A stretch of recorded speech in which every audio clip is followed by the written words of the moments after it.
Hi, ഞാൻ doctor സുസുജ.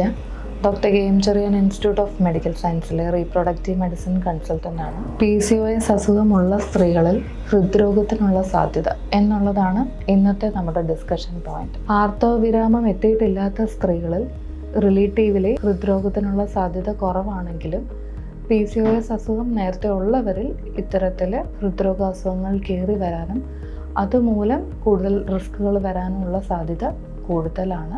അതുകൊണ്ട് തന്നെ പ്രത്യേകിച്ച് പ്രായത്തിൻ്റെയോ വെയ്റ്റിൻ്റെ പാരാമീറ്ററായ BMI ബോഡി മാസ് ഇൻഡെക്സിൻ്റെയോ വ്യത്യാസമില്ലാതെ ഇത്തരത്തിലുള്ള റിസ്കുകളുള്ള ആൾക്കാർ ഒരു ബേസ് ലൈൻ ലൈപ്പിഡ് പ്രൊഫൈൽ, അതായത് ടോട്ടൽ കൊളസ്ട്രോൾ കൂടാതെ ട്രൈഗ്ലിസറൈഡ്, VLDL, LDL, HDL എന്നീ ലൈപ്പിഡ് പ്രൊഫൈൽ മൊത്തമായി ചെയ്ത് അതിൻ്റെ ഒരു സ്റ്റാറ്റസ് ചെക്ക് ചെയ്യേണ്ടതുണ്ട്.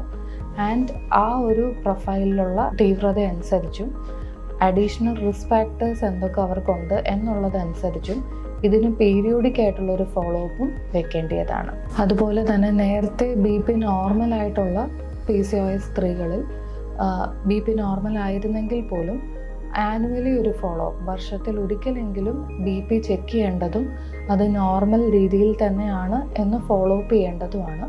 പ്രഗ്നൻസി ഓർ ഫെർട്ടിലിറ്റി ട്രീറ്റ്മെൻറ്റിലോട്ട് എത്തുന്ന സ്ത്രീകളിൽ BPക്ക് ഓൾറെഡി മരുന്ന് എടുക്കുന്നതാണെങ്കിൽ ആ പ്രഗ്നൻസി കൺസീവ് ചെയ്യാൻ പ്ലാൻ ചെയ്യാൻ എടുക്കുന്ന ടൈമിൽ BP റിലേറ്റീവ്ലി ഒപ്റ്റിമലായി വരേണ്ടതും BPക്ക് എടുക്കേണ്ടിയ മരുന്ന് പ്രഗ്നൻസി സേഫായി കൺവേർട്ട് ചെയ്യേണ്ടതുമാണ്. ഹൃദ്രോഗ അസുഖങ്ങൾക്ക് റിസ്ക് കൂടിയിട്ടുള്ളവർ, പ്രധാനമായിട്ടും ശരീരഭാരം കൂടുതലുള്ളവർ, അതുപോലെ തന്നെ പ്രഷറിൻ്റെ അസുഖം, ഷുഗറിൻ്റെ അസുഖം, കൊളസ്ട്രോള്, ഇതിന് ക്ലസ്റ്റേർഡായി മെറ്റബോളിക് സിൻഡ്രോമിന് ട്രീറ്റ്മെൻറ്റ് എടുക്കുന്നവർ, ഇംപയർഡ് ഗ്ലൂക്കോസ് ലെവൽസ്, അതായത് ഒരു പ്രീ ഡയബറ്റിക് സ്റ്റേറ്റിലുള്ളവർ, ഇത്തരത്തിലുള്ള എല്ലാവർക്കും തന്നെയും high risk heart disease, stroke തന്മൂലം ഒരു റിസ്ക് കൂടുതലായി കാണപ്പെടാൻ സാധ്യതയുണ്ട്.